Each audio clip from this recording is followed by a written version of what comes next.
Hare Hare Krishna.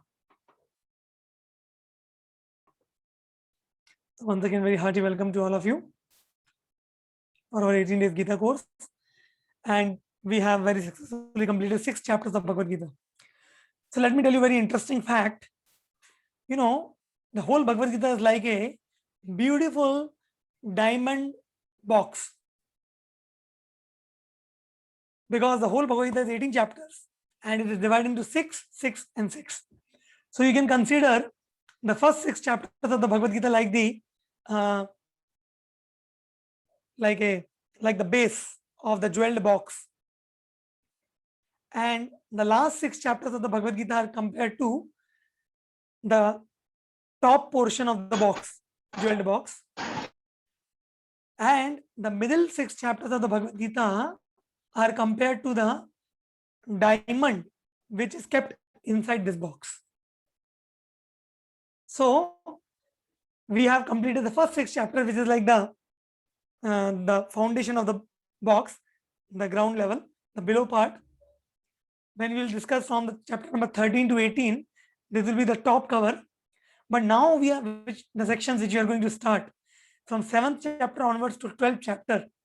These 6 middle chapters are considered the real diamond which is kept inside this jeweled box of Bhagavad Gita, because this middle 6 chapters deal with bhakti yoga directly. Till now we have a lot of discussion about karma yoga, nishkam karma, and jnana, and this and that. I will sometimes, many people might have got bored and might have left the session also. What is going on? Yoga ladder, this, that, and everything is just going topsy-turvy. I am also confused what all people might be understanding. But now the next 7 chapters which are going to come, they are very relishable chapters, because in these chapters, Krishna is going to speak directly about himself. That's why these chapters directly deal with Bhakti Yoga, which we are all trying to practice. And that's why these chapters are going to be very, very relishable. So we will begin our today's chapter number 7. So a little bit, yeah. So this is our chapter number 7, as you can see here. The name of the chapter is Knowledge of the Absolute, Gyan Vigyan Yoga. And here the basic summary of the chapter. This chapter has only 30 verses. Verse 1 to 7 says knowing Krishna in full by hearing from him. Verse number 8 to 12 says Krishna, source of material and spiritual energies. Verse number 13 to 14, the 3 modes of nature. Verse number 15 to 19 describes who surrender and who don't surrender to Krishna. Verse 20 to 25 describes demigod worshippers and impersonalists. 26 to 30, knowledge about Krishna. So, okay. So, we'll move ahead. So, now, first of all, see what is the connection between the 6th chapter and the 7th chapter. So, as you know, that the 6th chapter, Krishna explained the Dhyan Yoga, the yoga of meditation, and he described very detailed how do meditation is supposed to be done, and what is the meaning of a yogi, and many such things Krishna described.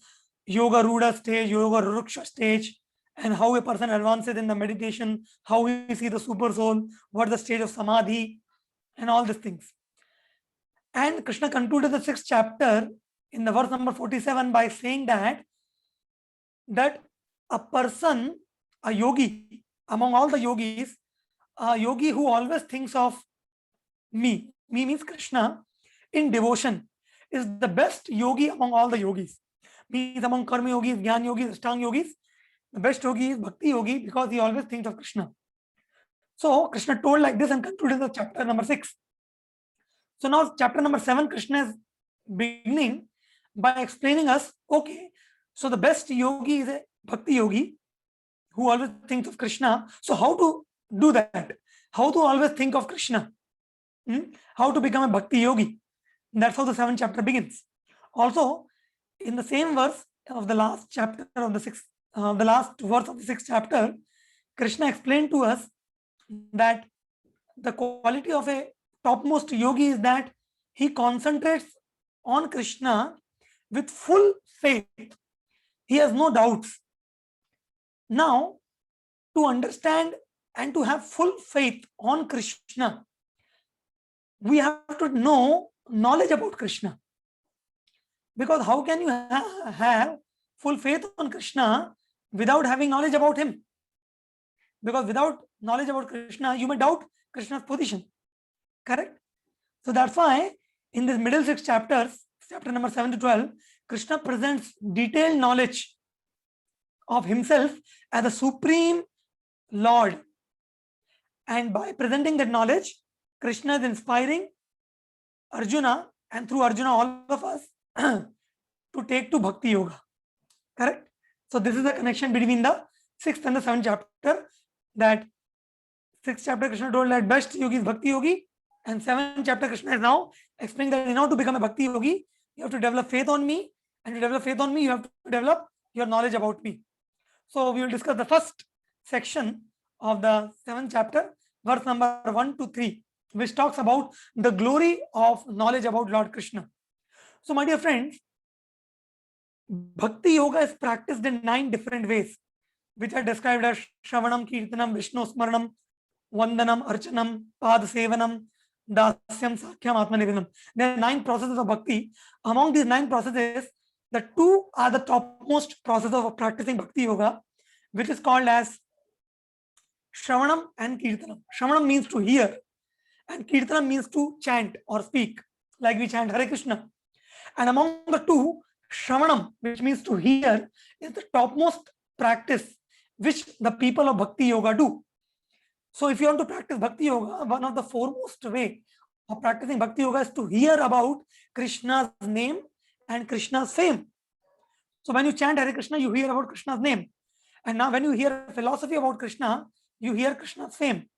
So that's why in the beginning of the first chapter, 7th chapter, Krishna is telling Arjuna the importance of hearing about him. And Krishna is saying, what will happen if you hear about me? So Krishna says this very beautiful verse in the first verse of the 7th chapter. He says, Maya sakta mana partha yogam yunjan madashraya asamshayam samagram mam yathagya saditat shunu. Krishna is saying, Arjuna, now I am going to tell you that science by which you will be able to attach your mind to me. Maya asakta mana partha. Your mind will get attached to me, Arjuna, and you will become completely fixed in yoga with me. And whatever doubts you have, every doubt will be cleared. Just hear what I am going to say. So here in this verse, Krishna is telling that if we want to know about Krishna, we have to hear about Krishna from the right sources, from the Guru Parampara. We cannot imagine about Krishna. Krishna might be this, Krishna might be that, God might be this. We know not to speculate. We have to hear from the right sources. And who can be a more better source to know about Krishna than Krishna himself?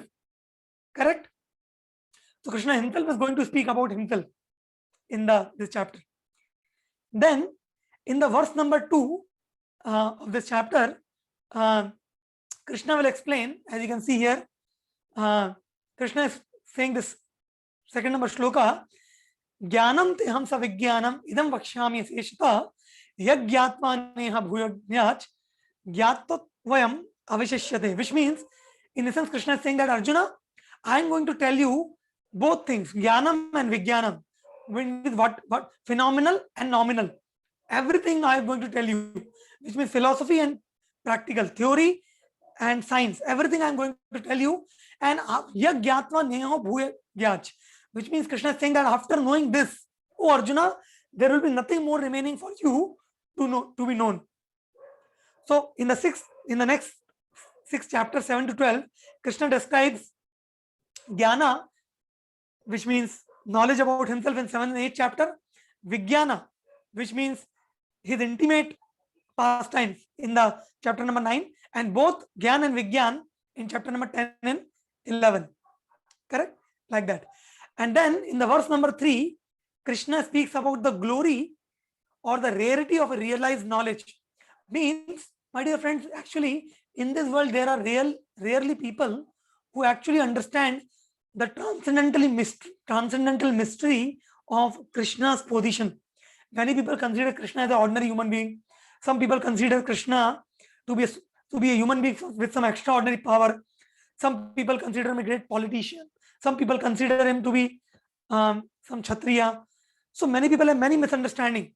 Very rare people are there who know about the real position of Lord Krishna, the Supreme Lord. So in the verse number 3, Krishna is saying this verse, Manushyanam sahasreshu kasyid yatati siddhaye yatatamam api siddhanam kashin mam veti tatvata. Which means Krishna is trying to say that, oh Arjuna, out of thousands and thousands and thousands of people in this world, only few people try to attain perfection in their life. And among the few people who try to attain perfection, there are very, very, very, very few who actually attain perfection. And among these people who have attained perfection, there are very rare souls who actually know perfectly about me. This is what Krishna is saying. So basically in the verse, in the 3 verses, Krishna is telling the importance of hearing about him. Krishna is telling that after hearing about him, there's nothing more to remain to hear about. And Krishna is saying that how much rare it is to have perfect knowledge of him, or the perfect knowledge of pure devotional service. Shuddha Bhakti is very, very rare. Krishna is trying to explain. So in the first section, verse number 1 to 3, Krishna established the rarity of Bhakti Yoga and the rarity of knowledge about him. Now, from the 4th verse onwards till verse number 12, Krishna is going to describe about his different energies.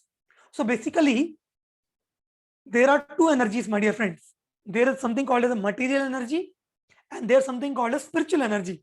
In fact, in this whole world, whatever we come across or whatever we are coming across is a combination of both material and spiritual energy. For example, every dead object in this world, like table, anything dead object which does not have consciousness, is a part of Krishna's material energy. We will discuss it. And everything living which has consciousness and life is spiritual, because without spirit there cannot be life. So now in this verses from 4 to 12, Krishna is going to explain that everything material and everything spiritual, whatever we have experienced in our life or whatever we see around him, everything is a part of his energy only. So in the verse number 4, Krishna explains about his material energy, which is also called as Maya Shakti or the Apara Prakriti. Prakriti means nature and Apara means material nature. So now, my dear friends, Krishna explains in the verse number 4 that this whole material nature is made up of 8 elements. There are 5 gross elements and 3 subtle elements. And this all 8 elements comes from Krishna only. So Krishna says this beautiful verse here. Bhumirapana vayu khammano buddhirevacha ahankar yamme bhinna prakratirashtadha. Ashtadha, 8 elements. What are they? 5 Pancha Mahabhut: earth, water, fire, air, ether.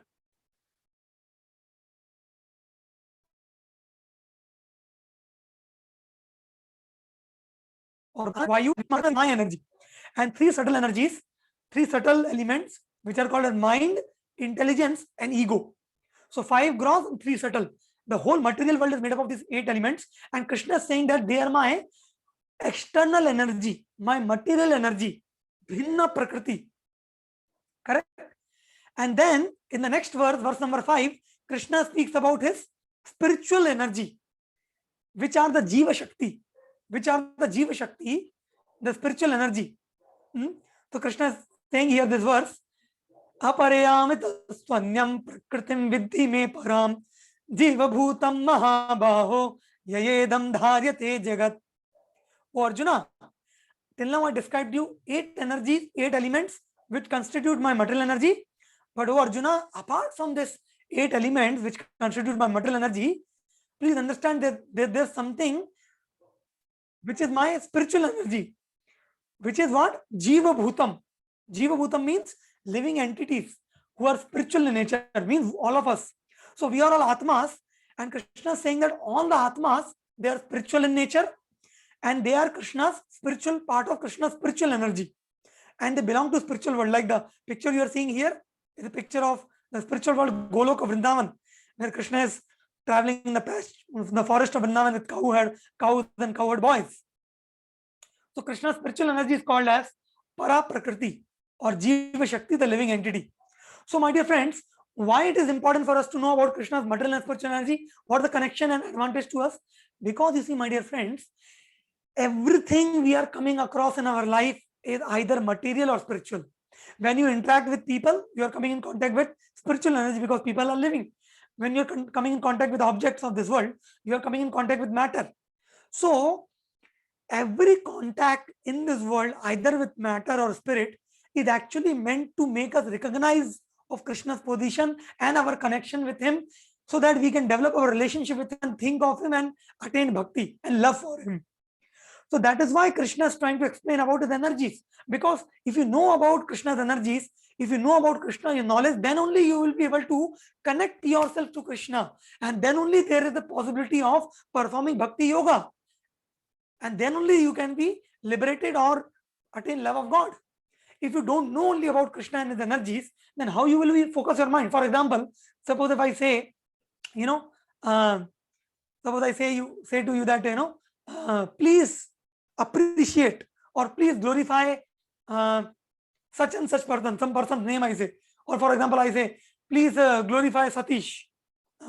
Then your first question will be, sir, who is Satish? Please tell us something about him. If you don't know only about who is Satish, then how can you glorify him? Is it not? Similarly, we want to practice Bhakti Yoga, the topmost yoga, which means connecting to Krishna. But how can you connect if you don't know only about Krishna? So that's why Krishna is telling that whatever you see in this world, the material, the spiritual, everything is coming from Krishna only. So now, just to give an example, as you see here, yeah, see this slide. So this slide explains the gross body, made of 5 elements: earth, water, fire, and ether. And then it explains the subtle body, which is made up of mind, intelligence, ego, and inside the soul, which is blissful, eternal, and knowledgeful. So we are the soul, and we are covered with these 2 bodies. Subtle body is the first covering, which is made up of mind, intelligence, ego, and then the external covering, which is made up of earth, water, fire, and ether. And all these things are Krishna's energy only. So can you imagine how much of our existence is depending upon Krishna? Because subtle body, gross body, and soul, all 3 are part of Krishna's energy only. And then Krishna further goes on explaining the verse number 6, that he is the creator and destroyer of the whole world. He says Prabhava Pralayas Tatha. And then verse number 7, Krishna speaks a very important thing, which is like mind-boggling thing, which Krishna says that, a very beautiful verse he says, Matta parataram nanyat inchidasti dhananjaya mai sarvamidam protam sutre manigana eva. So he says, Arjuna, please understand that there is no truth superior to me. Krishna is declaring this in Bhagavad Gita. There's no truth superior than me. Krishna is saying, Mattaha parataram nanyat. Oh Dhananjay, oh Arjun, understand. But why people don't know me? Because just like Sutre Maniganaiva, which means just like if you take a necklace, a pearl necklace, so just like a pearl necklace is strung with a thread, the thread is going in between the necklace. So when you see the necklace, you don't see the thread, you only see the pearls. But if you remove the thread, all the pearls will scatter here and there. Similarly, Krishna is saying that Arjuna, although I am invisible, people don't see me, but understand that everything in this creation, either material or spiritual, is resting upon me. If I'm not there, everything will fall apart. But just like you cannot see the thread in between the pearls, similarly, people don't know about Krishna. So Krishna explains how he maintains this world in this 4 verses, 4, 5, 6, and 7, and he also explained that he's the source of everything, he's the cause of everything, he's the basis of everything, he's the essence of everything. This is the verse which I was talking about. Krishna saying, "Oh conqueror, well, there's no truth superior to me, everything rests upon me, as Paul Such thread." Now, my dear friends, please pay attention, because I'm going to explain something very technical in nature.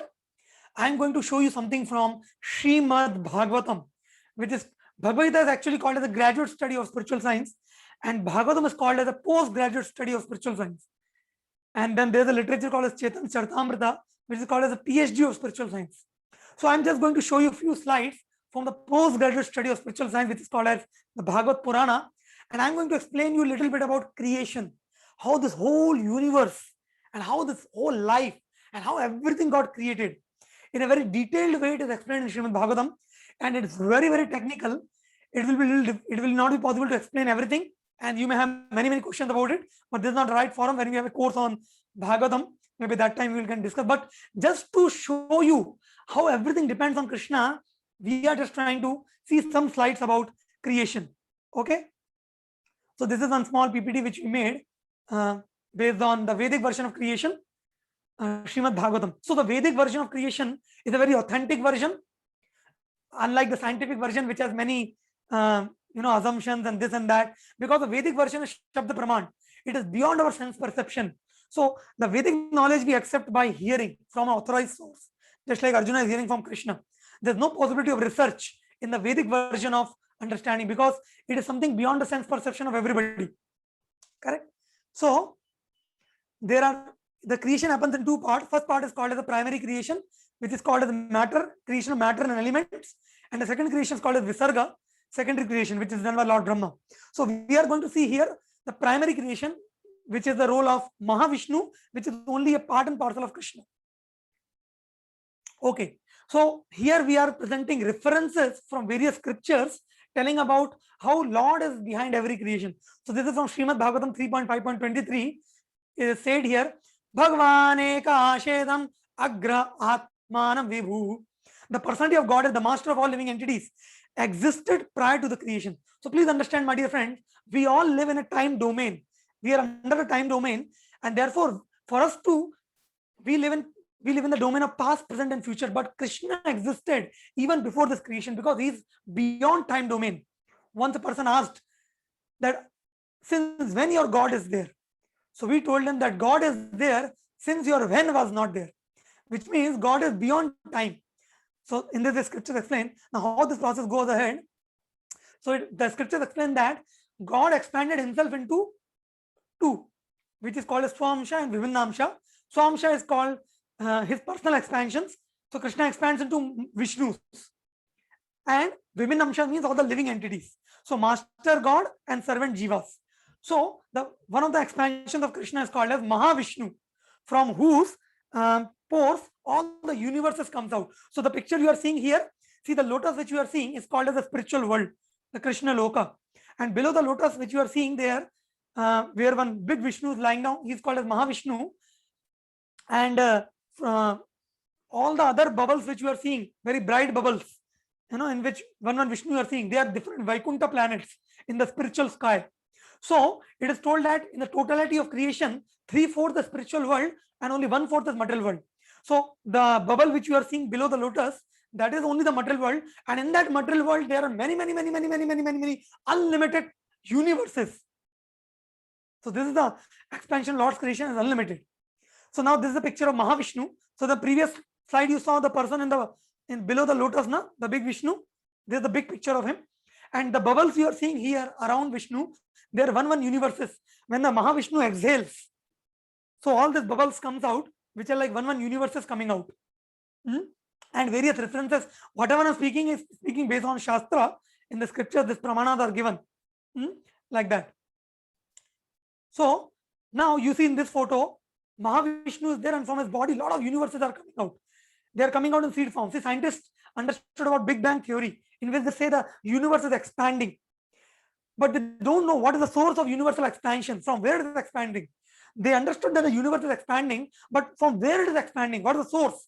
The scriptures explain Mahavishnu is the source. When Mahavishnu exhales, all the universe expands. When he inhales, all the universes goes in. So here the monkey photo is there. With his eyes, is trying to understand. This photo we have put it to show you that with your 250 gram of gray matter brain, with analytical study, you cannot understand God. That's the point. If you want to understand God, you have to hear. That's why we are hearing about Krishna. Correct? So they are saying our whole universe is comparable to a single mustard seed in a bag full of mustard seed. So our universe is one universe, my dear friends. There are unlimited, innumerable, uncountable universes. Even scientists also accept this fact today. Now, this is a little technical. Let's not go into details. But what is saying is then the creation has to happen. So Mahavishnu, who is the Purusha, he glance over the material nature personified, which is called as Durga. And the glance of Mahavishnu is called as Shambhu. And through this glance, Mahavishnu impregnates Durga. So Durga or Parvati is the wife of Lord Shiva. So the glance of Mahavishnu is called as Shiva or Shambhu. So when Shambhu comes in contact with Durga, all the living entities along with time factor and the three modes of material nature, everything goes inside the material nature.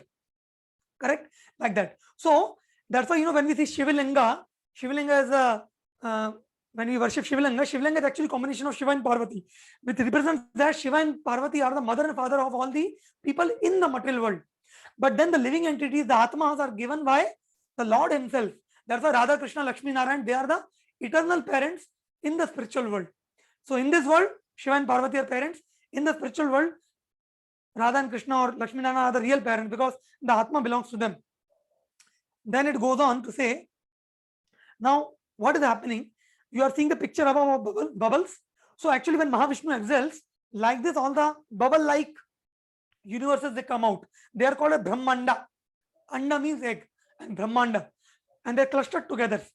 And when Vishnu creates the Brahmanda, the 5 elements, earth, water, fire, ether, makes the layer of these elements. And there are 18 more elements.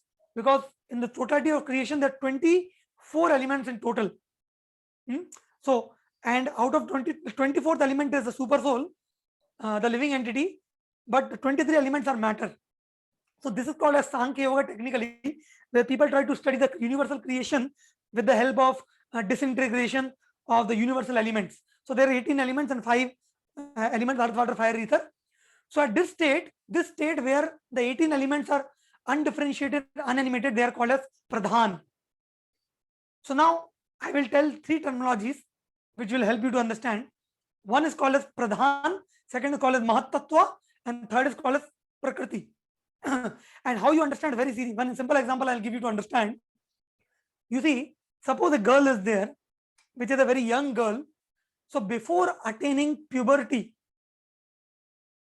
the girl has no potency to give birth, correct? Because she has not even attained puberty. So when the creation is in such a state, just like a girl before her puberty, that state of creation is called as Pradhan, which means at this stage, the creation is in unmanifested state, undifferentiated. You cannot differentiate between the elements. Then what happens, my dear friends? So now what will happen to the girl? As the age will go, as the time will pass, the girl will also age and she will attain puberty, correct? Similarly, when Mahavishnu glance on the material nature, he invests the material nature with the potency of time or Kala. And this Kala is the glance of Mahavishnu, which is also called Shambhu. That's why Lord Shiva is sometimes known as Mahakala. In Ujjain, there's a temple also of Mahakaleshwar.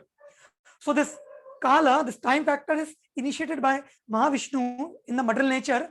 And then by so doing, what happens? All the living entities, all the Atmas are put it inside the material nature.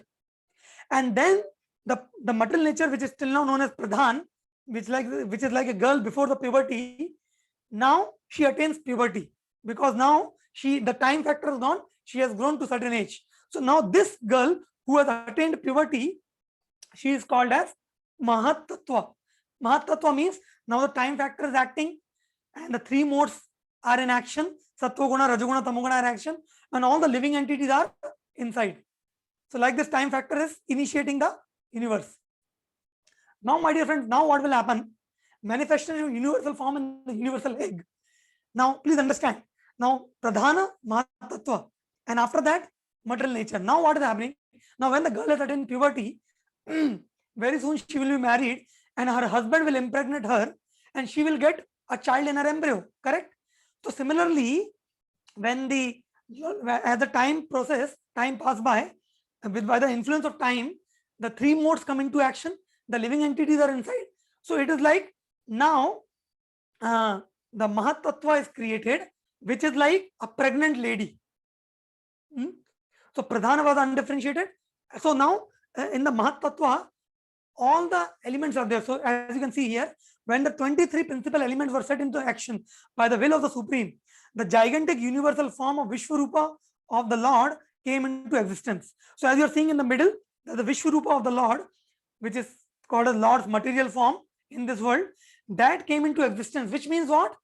It is just like a lady having a child in her womb.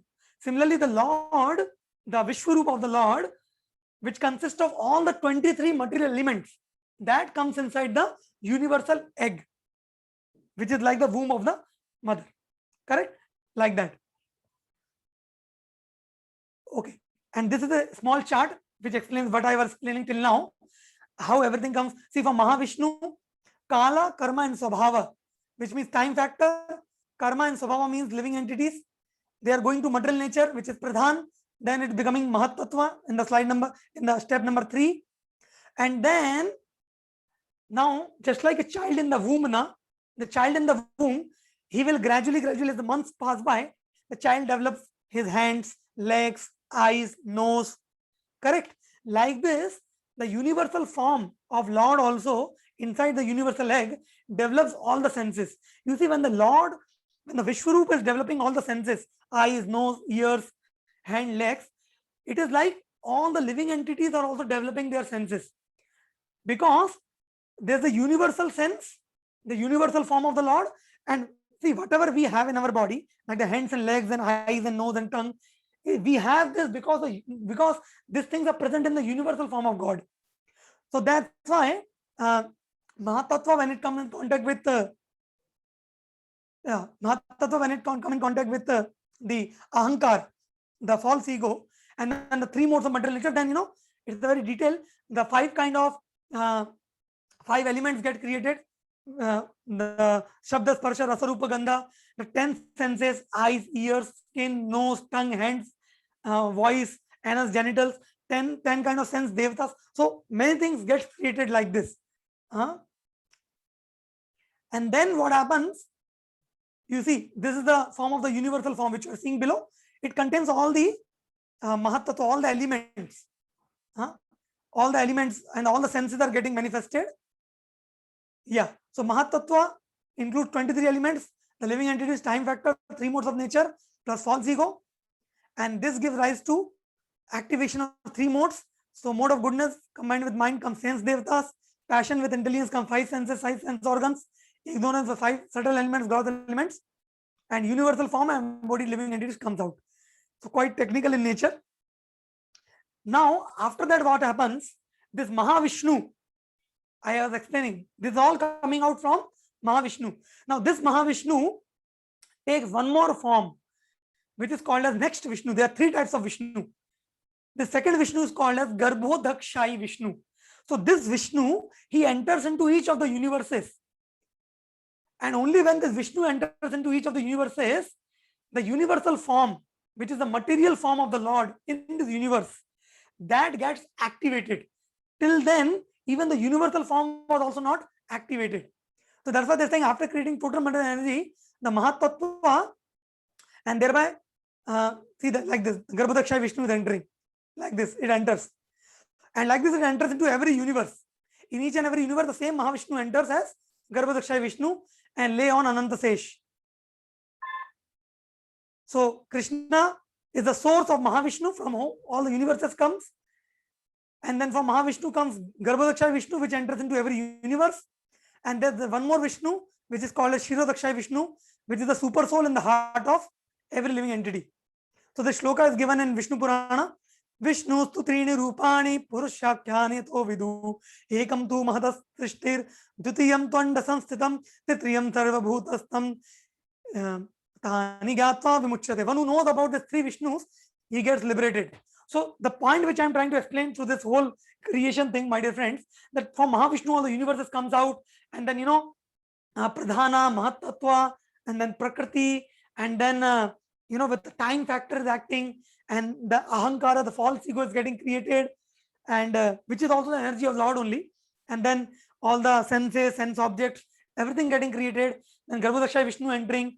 So all this is happening, and the source of all these material and spiritual action and reaction is Krishna. That is what Krishna is trying to explain to Arjun, that Arjun, there's no truth superior to me. Everything material, spiritual you see is dependent upon me. So now I am moving forward fastly because we have a lot of things more to cover. But there are things like this. So Prabhupada says that in the spiritual world, there's no creation, no destruction. But in the material world, there's creation and there's destruction. So that's why Krishna was trying to explain in and we should know this fact that Krishna is actually the source of all Vishnus. Many times people think that Krishna comes from Vishnu. No, Krishna doesn't come from Vishnu. Krishna is not an incarnation of Vishnu. Vishnu comes from Krishna. In Krishna pastime in Brahma Vimohan Leela, Krishna showed to Brahma that all the Vishnus are situated in him. And as you can see in this picture also, Krishna is there in the spiritual world standing, the two-handed form Krishna, and from whose body the Brahma Jyoti, the light is coming out, and from him the Mahavishnu is coming out. So this Mahavishnu, who is the source of all creation, is simply a portion of Lord Krishna. This Mahavishnu, the source of creation, is simply a portion of Lord Krishna. That's what we have to understand about Krishna's position. In this way. And the secondary creation is also done by Krishna only, like that. Yeah, here they are saying about Shiva Dakshaya Vishnu. He expands the super soul Paramatma in the heart of every living being, every atom, space between the atoms, everywhere. Expands this Shiva Dakshaya Vishnu only expands the super soul, and all these Vishnus are Krishna's parts only. So in this way, the creation was explaining a bit. This was the main knowledge about this session today. Knowledge about Krishna's greatness. So now from verse, after explaining this in the four shlokas 4, 5, 6, 7, in shloka number 8 to 11, Krishna explains that he is the essence that make everything possible. So Krishna speaks very beautiful things, that he is the taste of water, he is the light of the sun, he is the light of the moon, he is the fragrance of the earth, and in this many things Krishna speaks. So we will see these things. Krishna speaks these verses. Raso hamapsu kaunteya prabhasmi shashishurya pranava sarva vedeshu shabdakhe paurasham nishu punya gandha pradevayam cha tejaschasmi vibhavasu jivanam sarva bhuteshu tapaschasmi tapasvisi. Like this Krishna goes on saying that Arjuna, whatever you see in this creation, everything is manifestation from me only. See, Krishna says, I am the taste of water. Then Krishna is saying, I am the light of the sun. Then Krishna is saying, I am the source of the light of the moon. See, sun nourishes, all the energy in this world comes from sun, and all the 6 types of juices, which means all the taste, comes from the moon. Krishna is saying, I am the source of the light of the moon. Then Krishna is saying, Pranava Sarva Vedeshu, I am Om.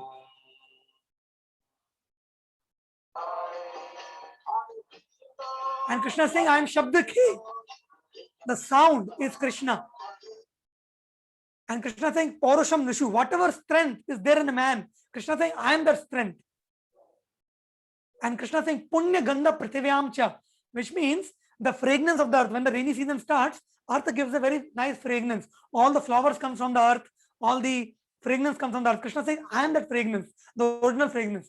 Krishna is saying, Tejas Chasmi Vivavasu, I am the fire, I am the heat in the fire.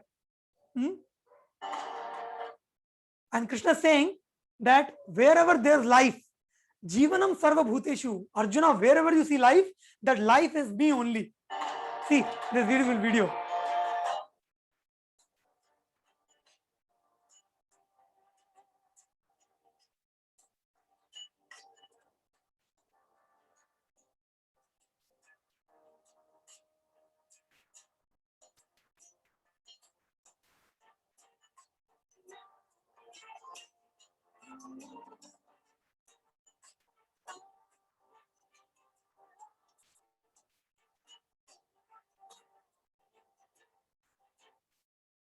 Yeah.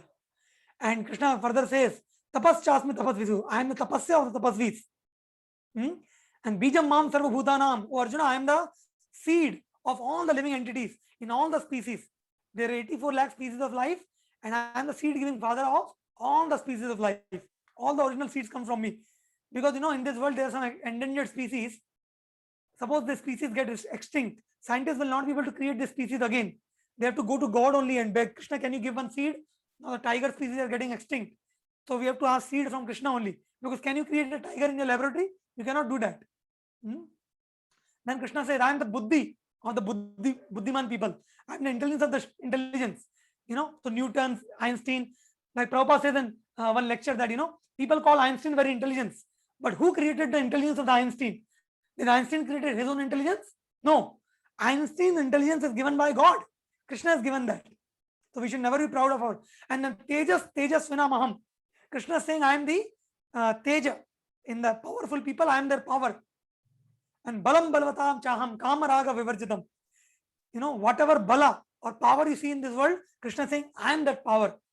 But which kind of power? That power which protect others and not exploit others. That kind of power. And then Krishna is saying, Dharma Viruddha Bhuteshu Kamasmi Bharatarashaba. Oh Arjuna, I am sex life, which is not against the principles of religion. So when a husband and wife, they come together in a marriage, that is also Krishna. When they come together to produce a child, that sex life, which is again, which is according to the principles of religion, Krishna is saying that is also me only. So in this way, Krishna, in the previous 14 examples Krishna presented, to explain that how he is situated, he is pervading in the entire creation. Nothing exists outside of him. And everything, whatever example we gave, is under the three modes of nature. And these three modes is the Shakti of Krishna. The Sattva-guna, Rajoguna, and Tamoguna, everything is under three modes. But Krishna is not under these three modes. The three modes are under the control of Krishna. As you can see in this picture, in the left hand side, the three modes are making people dance like puppeteer. But Krishna is above the three modes. Everything in this world is under three modes, but Krishna is above them. Like that. Krishna is trying to explain. So, now, why this knowledge is so important? Because after you know this knowledge, what should be the result? If you know the greatness of Krishna, if you know the glory of Krishna, if you know Krishna is pervading the spiritual world, material world, everything, what should be the result? The result is that we should become humble and we should surrender to Krishna. We should understand Krishna's greatness and we should be ready to do what Krishna says to us, the instructions which is giving in Bhagavad Gita. That is the purpose. Krishna is explaining this to Arjuna, and through Arjuna to all of us, that take my shelter. So now in the next verses from 13 to 19, Krishna explained the surrendering process, that who surrender, who does not surrender. So there are people who even after knowing this knowledge about Krishna do not surrender to Krishna. Surrender means they do not become devotees of Krishna. Why? Because they are deluded by the three modes. They are under the control of passion. They are under the control of ignorance. So even after knowing this knowledge, they don't become devotees. They don't chant Hare Krishna. They don't become submissive to Krishna's instruction. And therefore Krishna says that nobody can cross over my material nature. Nobody can cross over the modes. And till the time you will not be able to cross over the modes of nature, Sattva-guna, Rajoguna, Tamoguna, material energy, you will never attain liberation or perfection of life or the attainment of the spiritual kingdom. So if we want to come out of this bodily concept of life, this material bondage of karma, the repeated cycle of birth and death, we have to overcome material nature which is tightly binding us. And Krishna says how that will happen. Krishna answers that in the verse number 14, as you can see here, the below 14th verse, transcending Maya by surrendering to Krishna. So Krishna says this very important verse, Devi Hesha Gunamayi Mama Maya Duratyaya Mameva Ye Prapadyante Maya Metam Tarantide. Oh Arjuna, this material nature of mine is divine energy and it is Duratyaya. It is not very easy to cross over. But who can cross over? Mameva Ye Prapadyante. Oh Arjuna, if anybody who takes shelter of me, one who surrenders to me, one who becomes my devotee, only he will be able to cross over it. And then Krishna explains, oh Arjuna, there are 4 types of people who do surrender to me, and there are 4 types of other people who never surrender to me, who never come to me. So what are the 4 types of people who come to Krishna? So, okay, first we'll discuss who are the 4 types of people who don't come to Krishna. So, Krishna explains that those who are first category is Muda. Muda means they are gross, foolish people. They are like ass, working very hard in this world without knowing the goal of life. Then there are people who are called as second category people called as Naradhama, lowest among mankind, which means they perform many sinful activities. So they are lowest among mankind. Nara Adhama, they also never surrender. Then third is Maya Aprahata Jnana. This means they are very knowledgeable people. They may be big scientists, philosophers, scholars, but despite having all this knowledge, they don't surrender to me. So all their knowledge is useless, Krishna says. And fourth category is Asuram. Asuram means those who are demonic people, people born of demonic nature. So they are called as 4 types of Duskriti. And then there are 4 types of Sukriti, people who surrender. So Krishna says, Chaturvida bhajante mam jana sukritan arjuna artha jigyasur arthati jnani cha bharata rishabha. Krishna says 4 types of people. Now in the coming slides, you are going to see the 4 types of people who surrender to Krishna with some small videos. See the first category is Krishna saying Artha. Artha means those who are distressed. Artharthi means those who are in need of money. And Jigyasur, those who are inquisitive, those who want to know what is the truth. They also come to Krishna. And finally, category is Jnani, one who is in knowledge. So there's 4 types of people come to Krishna. Those who are in need of money, those who are distressed, those who are inquisitive, Jigyasu, and those who are actually knowledgeable. So you see these 4 types of people here. Okay, was the sound coming when I'm showing the videos? Nadish, coming, huh? Yes, Pradeep. Okay, just wanted to make sure. Okay. Yeah.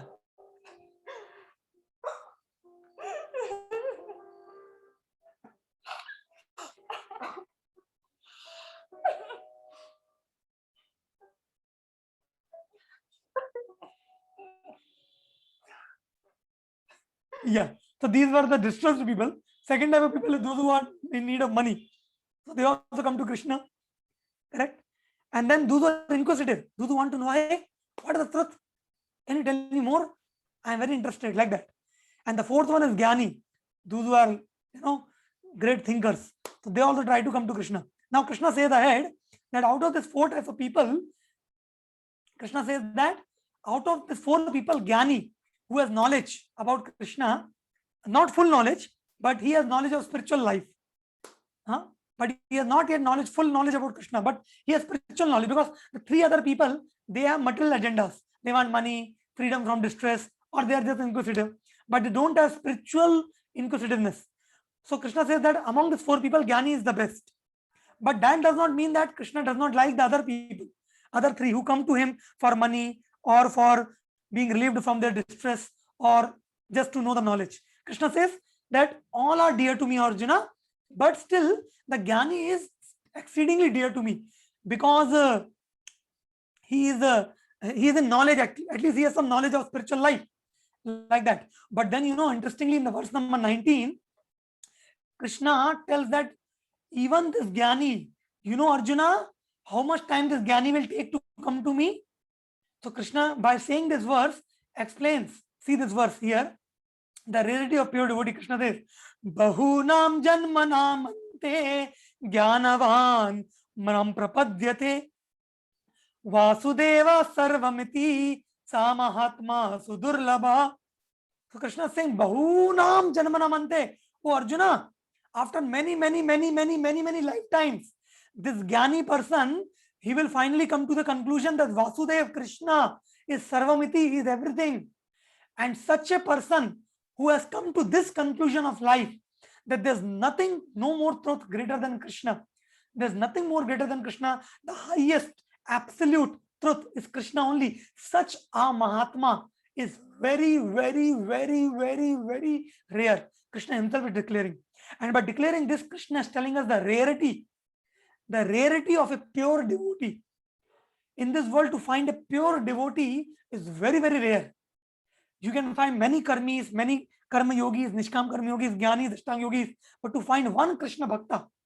So it is said that koti karmi madhye sreshta eka jnani, that out of crores and crores of karmis, those who work hard in this world for fruitive results, one Gyani is very rare to find. And out of Koti Gyani Madhya Shreshta Eka Krishna Bhakta. And out of crores and crores of Gyani people, those who are trying for spiritual life, transcendentalists, among them to find one Krishna Bhakta who has understood Krishna's position, who has surrendered to Krishna, like someone like Srila Prabhupada, is very rare. Like that. So now, from next verse, from 20 to 30, the last section of this chapter, Krishna is going to explain that many people worship Krishna, as you saw, those who are in need of money, those who are distressed. So they are called as Sakama Bhaktas. They are called as Bhaktas because they go to Krishna only. So anybody who go to Krishna is a Bhakta. But then they are called Sakama Bhakta because they want money or freedom from distress. So they go to Krishna, so they get whatever they want. But sometimes it happens that they go to demigods, other devatas, for fulfilling their desire. So to remove their distress. So Krishna explains this in the next 4 verses. So Krishna explains that who does demigod worship.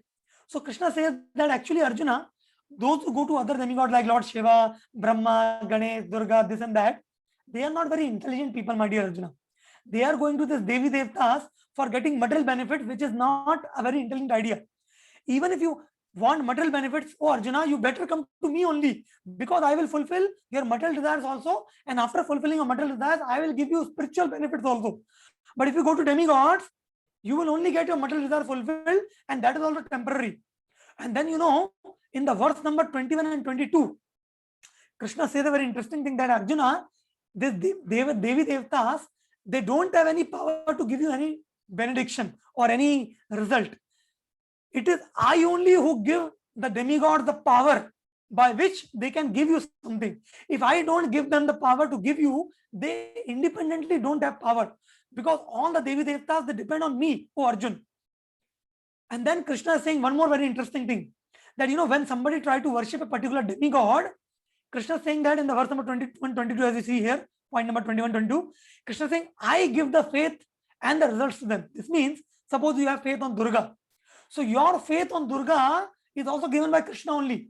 Now you say, sir, why Krishna is giving faith on Durga? Because you have a particular desire to be fulfilled. And Krishna is such a kind Lord that he is facilitating your desire to be fulfilled, because you have faith on Durga. So he's fulfilling your desire through Durga, so that gradually your faith on scriptures will increase, and you will try to find out, oh, if Durga is giving desire, Durga is fulfilling my desire, but from where Durga is coming from, whose potency Durga is. Satish, your laptop's battery is getting over. Can you please arrange the charger?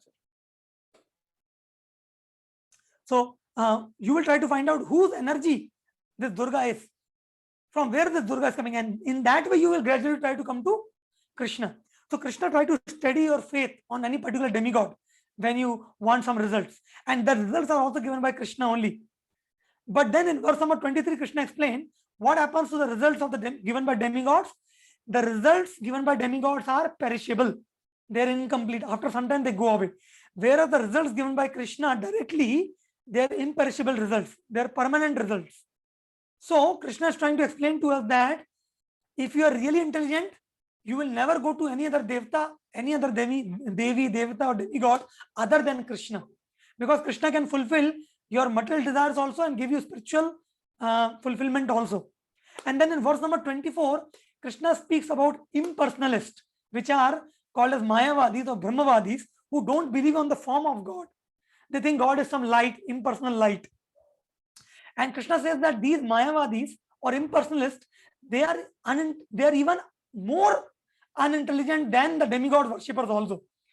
See, Krishna says demigod worshippers are unintelligent, but Krishna says that impersonal more unintelligent than the demigod worshippers.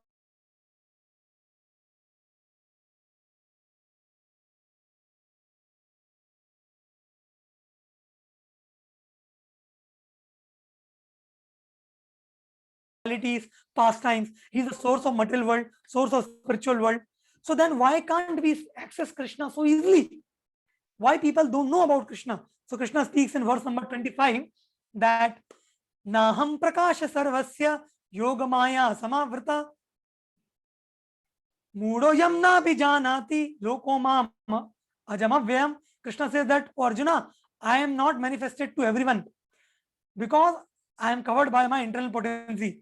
So foolish people, those who worship the demigods or those who are unintelligent, impersonalist worshippers, they cannot understand my transcendental nature because I keep myself aloof or reserved from them because they are not qualified yet to understand me, like this Krishna explains. So finally, Krishna at the end of this chapter, from verse number 27 to the verse number 30, Krishna says the final understanding in this chapter that in this world, my dear Arjuna, everybody is deluded by Maya. They are affected by lust, anger, and greed, and because of their unlimited desires, they are into the illusion. They are living in duality, and therefore, because of being deluded by this material nature, three modes, they cannot actually know me. They cannot actually surrender to me. Then somebody may ask a question, but is there someone who has actually understood Krishna and free from duality, or when is that time when we can understand Krishna? So in 28th verse, Krishna says that if you want to understand him, then you have to purify your heart, and then only you can do determined bhakti. So he speaks this verse, Yesham tvantagatam papam, that when all the reactions of your sinful life is over and your heart is purified, and then you will be free from dualities, and that time you will be able to develop complete faith on Krishna. And for that thing to happen, my dear friend, we need the help of a guru.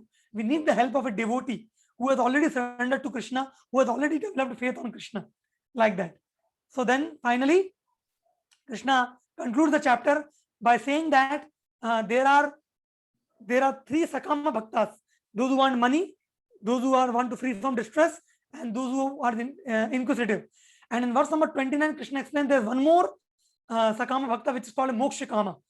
So he wants liberation. That's why I come to Krishna. And in verse number 30, the final verse of this chapter, Krishna says that, Arjuna, this knowledge which I explained in the 7th chapter, that I am the governing principle of material manifestation, I am the source of all the Devi and Devatas, I am the Lord of all the Yagyas. One who understands this at the time of his death, he will surely come back to me. Like this Krishna explains. In the Prayana Kala, in the time of death, he will come back to me, one who knows this. So, my dear friend, in this 7th chapter, which we read just now, in this Krishna began to explain about his material energy, spiritual energy, how the source of creation, how the source of Mahavishnu, Garbhodaksha Vishnu, all the three types of Vishnu. And this knowledge is there meant to bring us to the conclusion, to the point that if I only worship Krishna in my life, I need not to worship anybody else. No other demigod, no other Devi, no other Devata. I can attain all material and spiritual fulfillment only by surrendering to Krishna. And we discussed 4 types of people who don't surrender, 4 types of people who surrender to Krishna.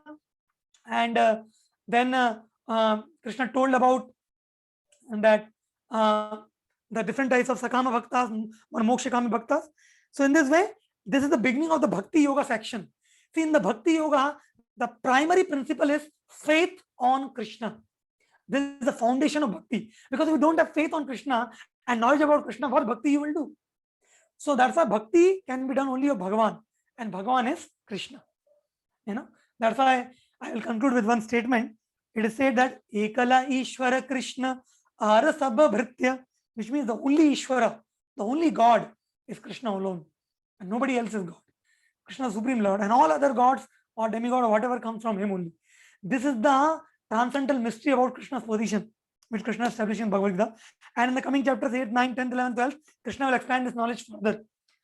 Actually, this chapter requires each and every verse we can speak for hours together, but we complete the whole chapter in just 45 minutes or 50 minutes. So now it's already 9:05, so I'd like to end here. We can take if any questions are there. Hare Krishna, Prabhuji. Mr. Ravindra Deshpande ji asked the question. In our Pujagar, I am worshipping demigods, Lord Venkatesh, Ganesh, Lakshmi ji, which is going on for generations. Do we have to remove all of them and put only Lord Krishna and worship? Well, Ravindra ji, that depends on your faith on Krishna. If you have developed a faith on Krishna so much that if I only worship Krishna, everything will be taken care of. The Chaitanya Charitamrita, one verse comes which says, Shraddha Sabde Vishwasa Korle Sudrana Nishchoy Krishna bhakti karla sarva karma krita hai. This verse describes the definition of faith. What is the meaning of faith? Faith means to have complete conviction that if I only worship Krishna and Krishna alone, I don't have to do any other duties in this world. No, I don't have to worship any Kul Devi, Kul Devi, Kul Devta, or any demigod, any other puja, nothing. So, but this faith is very difficult to get, very rare. One requires the mercy of a pure devotee to develop this kind of faith. So, if you have developed this kind of faith, then you worship Krishna alone, and no, you will not get into any problem. Don't fear any demigod. Krishna will protect you. Just like you have many stars, different graha, which affect you, know, in the astrology. Similarly, there's a Krishna graha. So, a devotee of Krishna is called as Krishna graha grahitatma. That when a person becomes a Krishna devotee, he gets under the influence of Krishna graha. So this is told in context of Prahlad Maharaj, who was a pure devotee. So when one develops this faith, then one need not to worship any other demigod. So it all depends on your faith. So if you have developed this faith, yes, you can do that. If not, then gradually you increase your knowledge of Bhagavad Gita and clarify your doubts, and gradually you can keep removing one demigod, one by one. And gradually keep only Krishna. And as far as Venkateshwara is concerned, Lord Venkateshwara is non-different from Krishna. He is Balaji. Balaji. Bala means child, G means respectable. Respectable child. Who is respectable child? Krishna only. So Balaji you can surely keep, you must keep, you should worship, because Balaji is Krishna only. Venkateshwara, Govinda! Govinda! Correct? Like that. Yeah. Any other question? One more question, Guruji. Like, is Lord Shiva and Krishna one? What is the difference? Well, Lord Shiva and Krishna are not, they are one also and they are not one also. It's called Achintya Beda Beda Tattva. One example is given. One verse is told by Lord Brahma, which describes who is Lord Shiva. So he says, Shiram Yatha Nadivikara Vishesha Yogat Sanjayate Nahitata Pratagastha Hetu Ya Shambhutam Api Samapeta Karya Govindamadi Purusham Tamaham Bhajami. So he says that one example is given that just like milk, when it comes in contact with some sour object, then the milk transforms into curd or yogurt, correct? So now yogurt has come from milk only. So in one way, yogurt is also milk. But at the same time, yogurt or dahi, in one sense, it is same as milk also. At the same time, it's not milk, because it has changed its properties. Similarly, Lord Shiva comes from Krishna only. When Krishna accepts or Vishnu accepts certain qualities of material nature, then he accepts the role as Lord Shiva or Shambhu to take care of the management of the material nature, material world. So actually Lord Vishnu never come in contact with material nature. But when he has to run this universal government, he has to come in contact with material nature. So for that, he takes the role of Lord Shiva, because Lord Shiva comes in contact with Mother Parvati, who is material nature personified. So Lord Vishnu or Krishna always remain aloof, untouched by material nature. Correct? So it is like milk and dahi, doodh and dahi, milk and yogurt. So Lord Vishnu is like milk, Lord Shiva is like dahi. So dahi comes from milk only. Similarly, Shiva comes from Vishnu only. So that's why in one sense they are same. At the same time, their functions are different, and the source is Vishnu. So milk can be transformed into curd, but you cannot transform curd back to milk. Correct? Similarly, Vishnu can expand into many avatars, and Lord Shiva also. But Shiva cannot become Vishnu again. That is a separate category only. So that's why there are different tattvas: Vishnu tattva, Shambhu tattva, Shakti tattva. So Shambhu tattva is a separate category of Lord Shiva for the management of this universal affairs and creation, maintenance, destruction. Lord Shiva, Vishnu takes the role of Lord Shiva like that. So they are one and different simultaneously. And another question, Guruji. A Zoom user is asking the question, Hare Krishna, how to keep one's heart pure? Oh, heart can be kept pure by chanting Hare Krishna, Hare Krishna, Hare Krishna, Krishna Krishna, Hare Hare, Hare Rama, Hare Rama, Rama Rama, Hare Hare. Chant this mantra regularly, minimum for 15 to 20 minutes, if possible, as much as possible. Anytime you can chant, and you can always keep your heart clean and pure.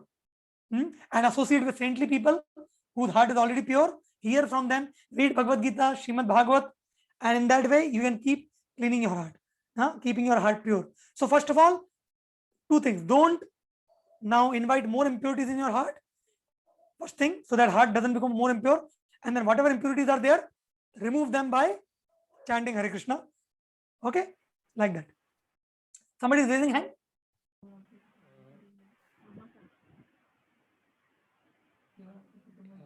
Naveen Krishna can ask the question. Yeah. When all the creation is, Sir, your sound is coming very slow. when the creation is in the Pradhan form, Yeah. when everything is merged into the Mahavishnu, then what happens to Lord Shiva or Shiva Tattva? Yeah. So actually, see, it is explained that during the creation phase, when even before the I showed you one verse, which says that before this creation existed, Lord existed before that. So actually, before the creation, everything is in the Lord only. So there's no other reality exists other than the Lord. And then Lord only, when he glances on the material nature, because material nature is the energy of the Lord. So energy and the energetic. Lord is the energetic, and Lord has the energy. So energy also exists simultaneously along with the Lord. So the material nature, now Lord want to create.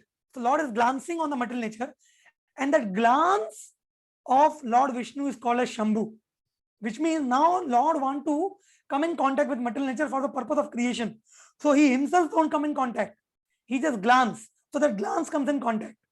So that glance is called as Shambhu or Lord Shiva, which we see in this world as, the Shivalinga. And then their personified form is also there. The personified form of Shambhu is Lord Shiva, and the personified form of material nature is Durga. So everything has a personified form like that.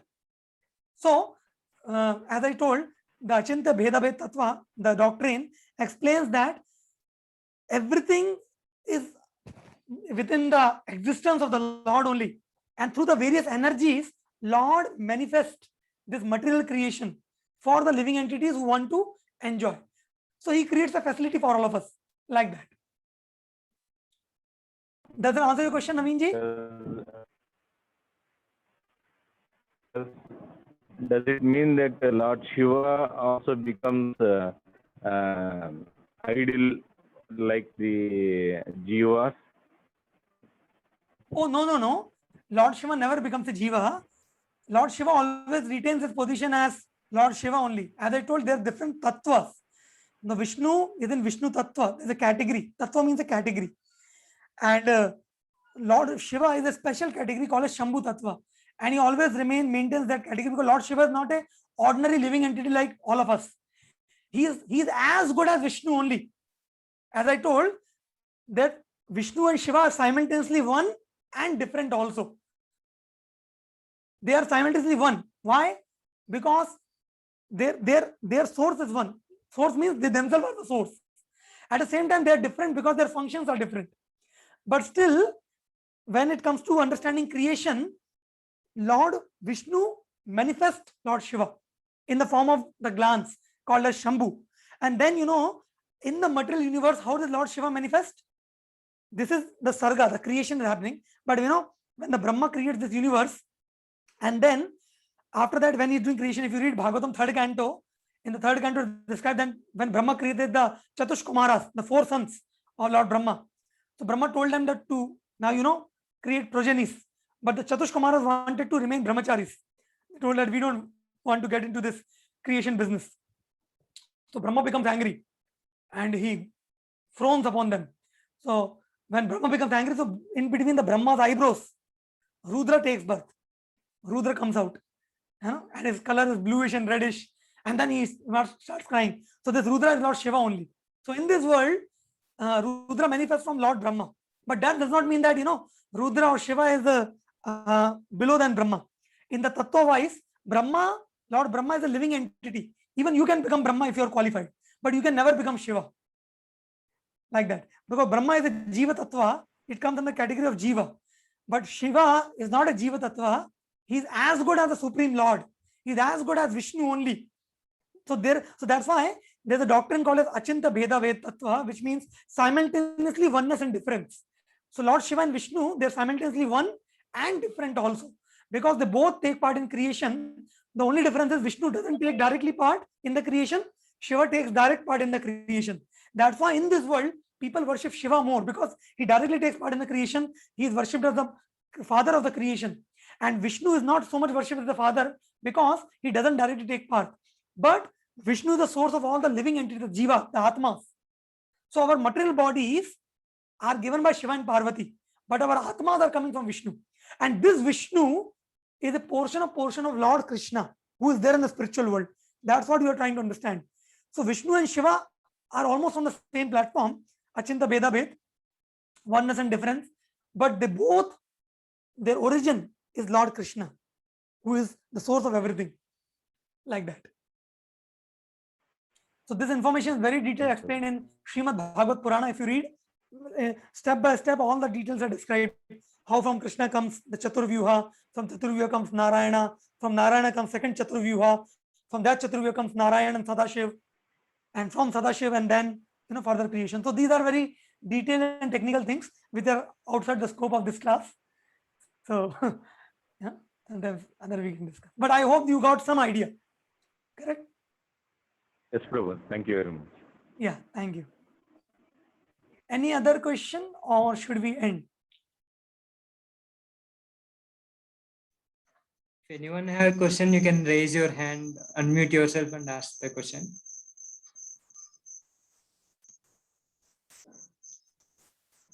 Okay, so I think there are no more questions.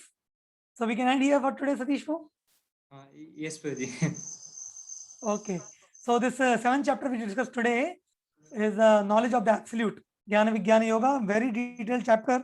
But the good thing is, even if we don't understand all the technicalities of creation, all these things, but one thing at least we can accept in our life, that Krishna is the supreme personality of Godhead, and there's no more truth superior to him, then that is also perfection of our life.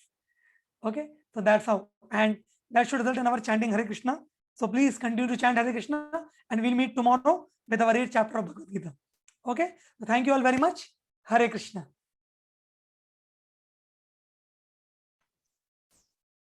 Hare Krishna. Thank you all for joining today's session. Like tomorrow also we'll meet at 7:45 and we'll do mantra meditation at 7:45. Hare Krishna. Also, you can see we'll be posting the quiz in the WhatsApp group. You can try to attempt it so that you will get certificates at the end, those who participate in the quiz. Hare Krishna.